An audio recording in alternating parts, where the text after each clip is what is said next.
अस्सलामुअलैकुम वरहमतुल्लाहि वबरकातुहू। मैं इकरा हाई स्कूल से उमर मौलाना। तो बच्चों, कोविड-19 की वजह से गवर्नमेंट ने हमारी क्लासेस को ऑनलाइन कर दिया है।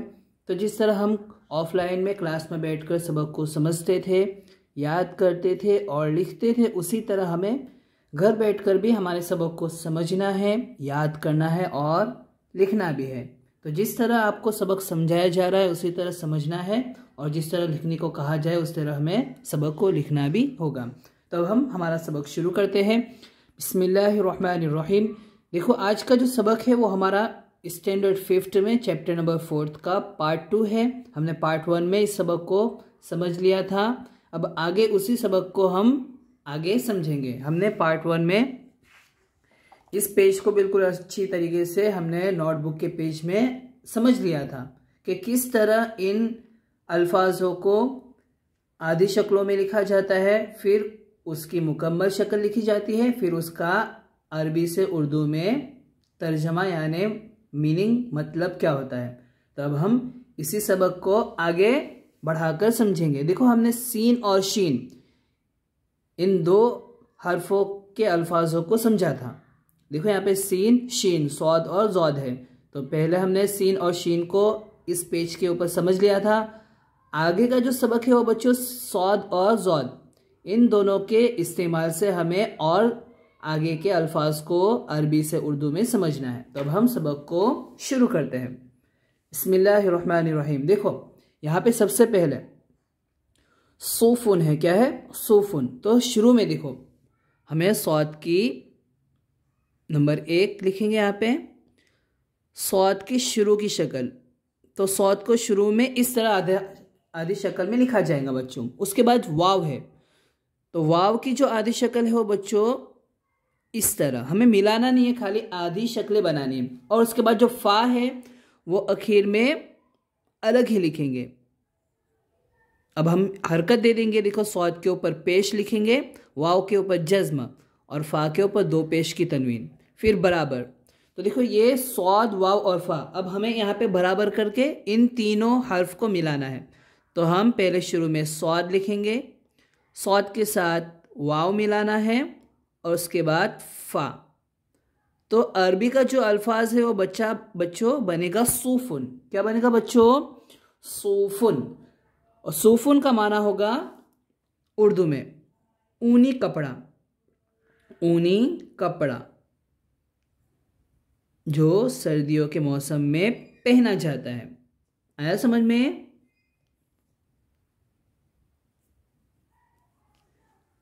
अब नंबर 2 है। यहाँ पे देखो नंबर 2, ये भी सौद के इस्तेमाल से भी हमें बनाना है।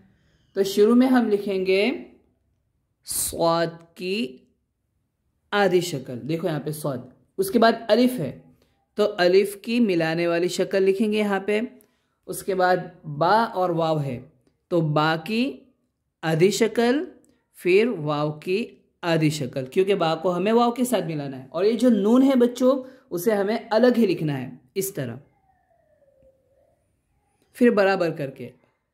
अब हमें इन्हें क्या करना है? मिलाना है।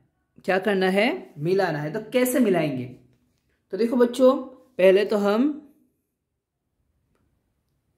सौद लिखेंगे, सौद के साथ क्या मिलाना है? अलिफ। तो सौद को अलिफ के साथ मिला दिया हमने। फिर बा और वाव को मिलाना है, तो पहले हम बा लिखेंगे, उसके साथ वाव मिला देंगे। उसके बाद नून जो है वो अलग ही लिखा जाएगा। तो यहाँ पे बन गया अल्फाज सौबूनुन। क्या बन गया बच्चों? सौबूनुन। कैसे पढ़ा जाएगा? सौद को अलिफ के साथ सौ, बा को वाव के साथ पेश के साथ पढ़ेंगे बू, सौ बू, और नून को 2 पेश की तनवीन के साथ नूना। अरबी का अल्फाज बनेगा सौबूनुन, और उर्दू में हम कहेंगे उसे सौबुन।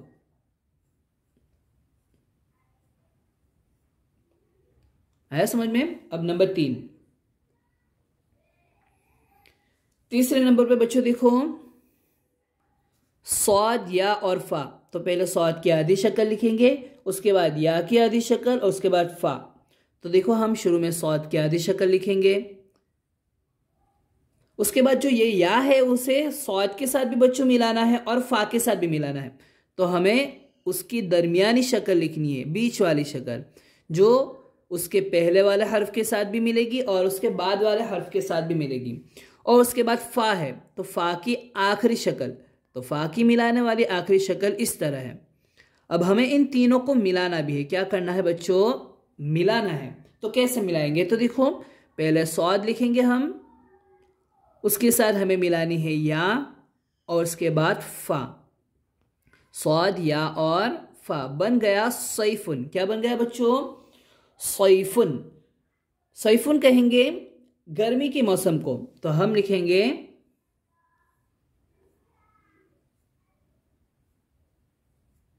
गर्मी का मौसम। आया समझ में? नंबर 4, देखो बच्चों, एक और सैफुन का अल्फाज होता है जो सीन से होता है। सैफुन यानी तलवार होता है, जो पीछे सबक में आ चुका है। देखो यहाँ पे, यहाँ है ना, देखो बच्चों, सैफुन यानी तलवार, सैफुन यानी तलवार, लेकिन यहाँ पे सौद से है सैफुन यानी गर्मी का मौसम। आया समझ में? ये ध्यान रखना। उसके बाद सौद, नून, दाल और लाम, सौंदलुन। तो पहले ये जो अल्फाज है उसकी आधी शक्लें हमें बनानी है। देखो, तो सौद की पहले आधी शक्ल देखो, बार बार आ रहा है कि हमें समझ में आ जाए कि मिलाने वाली शक्लों को मिलाकर कैसे लिखी, यानी जो अल्फाज होता है उसकी आधी शक्लें कैसे होती हैं, तो उसको मिलाकर कैसे लिखा जाता है। वरना होता है ना कि हम अल्फाज को तो देख लेते हैं लेकिन हमें लिखना नहीं आता है। तो अगर हम ये आधी शक्लें वाली जो हर्फ हैं, जो आधी शक्लों वाले हर्फ, उनकी मश्क अच्छे से कर लेंगे तो हम मिलाकर लिखना बहुत ही आसानी से सीख सकते हैं। तो देखो, सौद की आधी शक्ल। उसके बाद जो नून है, नून को हमें शुरू में भी मिलाना है और आखिर में भी मिलाना है, तो उसकी शक्ल हम लिखेंगे इस तरह। देखो, ये या की शक्ल भी एक है और नून की भी। उसके बाद दाल है, तो दाल की मिलाने वाली शक्ल हम इस तरह लिखेंगे। और उसके बाद जो लाम है उसको हमें अलग से लिखना है, इसलिए लाम की अलग से मुकम्मल शक्ल लिखेंगे यानी पूरी। फिर हरकत दे देंगे, सौद के ऊपर ज़बर, नून के ऊपर जज्म, सौद को नून के साथ मिलाएंगे, दाल के ऊपर ज़बर, लाम के ऊपर 2 पेश की तनवीन, तो बनेगा सौंदलुन। अब मिलाकर हम लिखेंगे, देखो बच्चों, सौद, उसके बाद नून, फिर दाल और लाम, बन गया सौंदलुन। क्या बन गया बच्चों? सौंदलुन। सौंदलुन यानी सैंडल, जो पैरों में पहनी जाती है। इसे थोड़ा सही कर लेंगे हम। तो बच्चों, क्या होता है सौंदलुन यानी सैंडल, तो उसे कैसे लिखना है? तो पहले देखो, सीन, या, नून और दाल और लाम, सैंडल। आया समझ में? उसके बाद नंबर 5, 5वें नंबर पे है सुबहुन। क्या है बच्चों? सुबहुन। तो उसे हमें पहले शुरू में सौद की आधी शक्ल, उसके बाद देखो बा है, क्या है? बा है, तो बा की मिलाने वाली आधी शक्ल जो शुरू में भी मिलेगी और बाद में भी। देखो यहाँ पे या, फिर नून और बा, तीनों की शक्लें एक जैसी है ना बच्चों, खाली नुक्तों का फर्क है। या के नीचे 2 नुक्ते हैं, शक्ल एक ही है। नून के ऊपर 1 नुक्ता है, शक्ल एक ही है। और या, ये जो बा है उसकी भी शक्ल एक जैसी है लेकिन खाली नुक्तों में फ़र्क है। तो देखो, मिलाने वाली शक्लें जो होगी वो बा, ता, पा, या, नून, वो सबकी एक जैसी होगी। अब देखो यहाँ पे बा है, अब बा के साथ हा भी मिलाना है, तो हमें हा की मिलाने वाली शक्ल इस तरह करके कर लेनी है, यानी यहाँ पे हमें हा के साथ भी मिलाना है। समझ में?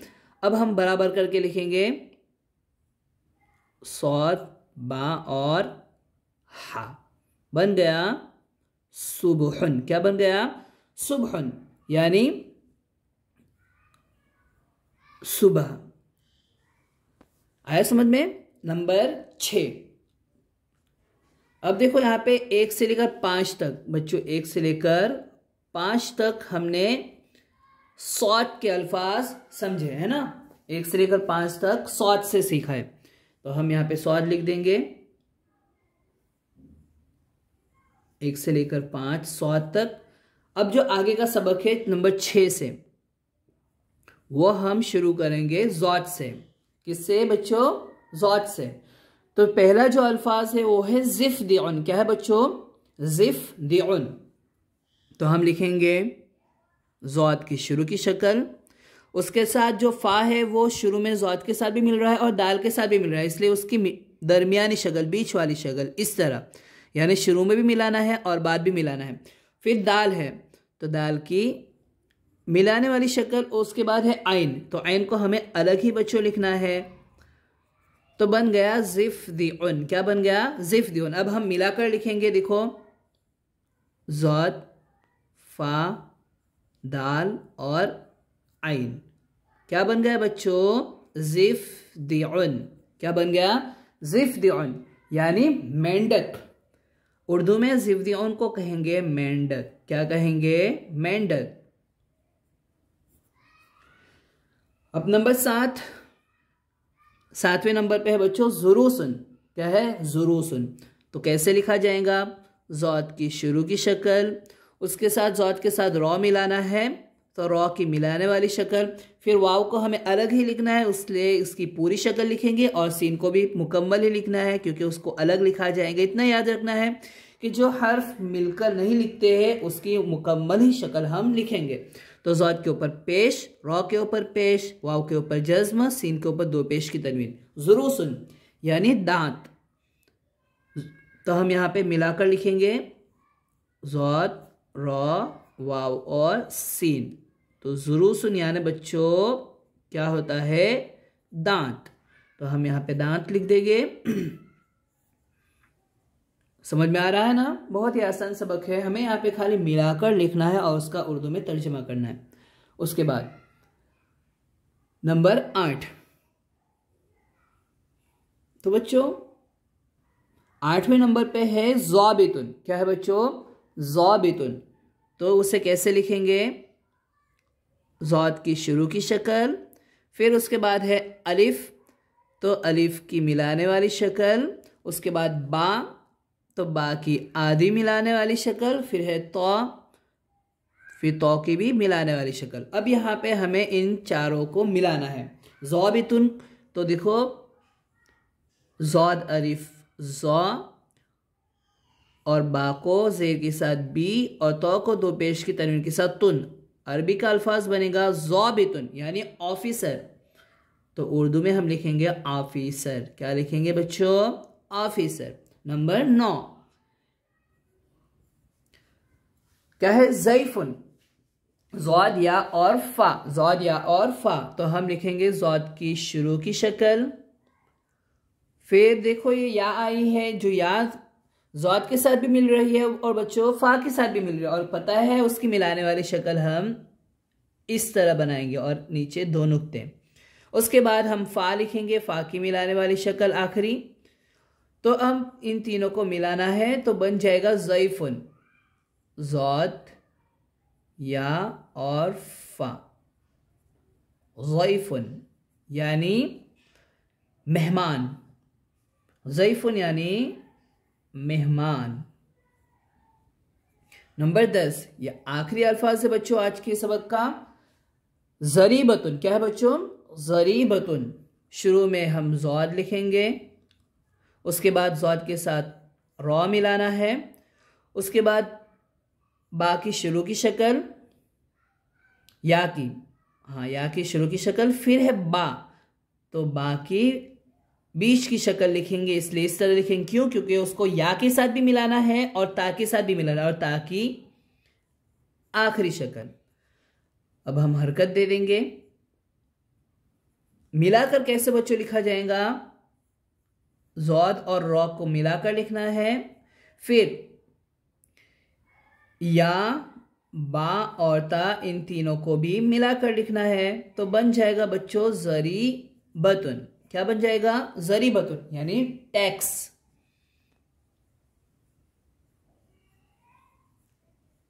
ज़रीबतुन यानी बच्चों क्या होगा? टैक्स। तो आज का सबक यहाँ पे मुकम्मल हो गया। देखो हमने 1 से लेकर 5 तक सौद से समझा और 6 से लेकर 10 तक ज़ौद से। तो यहाँ पे हमारा ये सबक मुकम्मल हो गया है। अब इसकी मश्क हम दूसरे वीडियो में इंशाअल्लाह आगे पार्ट 3 में समझेंगे। तो आज का जो सबक है वो देखो एक मरतबा हम वापस दोहरा लेते हैं। हम खाली अरबी से उर्दू के जो अल्फाज है वही समझेंगे। तो ये तो मिलाने वाले हमने सबक में खाली मश्क की है। तो देखो सबसे पहले नंबर 1 पे सूफुन है। क्या बच्चों? सूफुन यानी ऊनी कपड़ा। नंबर 2 है साबुन यानी साबुन। नंबर 3 सैफुन यानी गर्मी का मौसम, अगर सीन से होता है तो तलवार होता। नंबर 4 संदलुन यानी सैंडल। नंबर 5 सुबहुन यानी सुबह। नंबर 6 जिफ्दिउन यानी मेंढक। नंबर 7 जुरूसुन यानी दांत। नंबर 8 ज़ाबितुन यानी ऑफिसर, बाकी नीचे हमसे लगा देंगे। ज़ैफुन नंबर 9 है ज़ैफुन यानी मेहमान। और नंबर 10 है ज़रीबतुन यानी टैक्स। तो हमने 1 से लेकर 10 तक के अल्फाज स्वाद और ज़ौत से के इस्तेमाल से हमने समझ लिए हैं। तो आज का सबक हमारा यहाँ पे बच्चों मुकम्मल होता है। अस्सलामु अलैकुम वरहमतुल्लाहि वबरकातुहू।